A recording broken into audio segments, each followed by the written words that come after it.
هذا النفق ديال مركز الحليب الغني عن التعريف. اللي بغى يعرف علاش غني عن التعريف دخل جوجل كتب نفق مركز الحليب.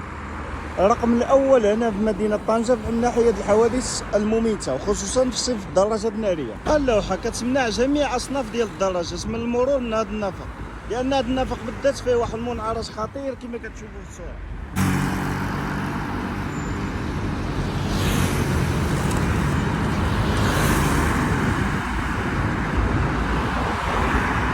عدد كبير من الوفيات في هذا النفق ديال مركز الحليب، لكن يعني سبب السرعه المفرطه. لا السيارات اللي محدده هنا ب 50 كم في الساعه، الدراجات الناريه ممنوع منعا باتا باش يمروا من هذا النفق او من جميع الانفاق الموجوده في طنجه. اذا مزيد من الحوادث، مزيد من الوفيات، مزيد من الالم، مزيد من التهور، ولا حياه لمن تنادي.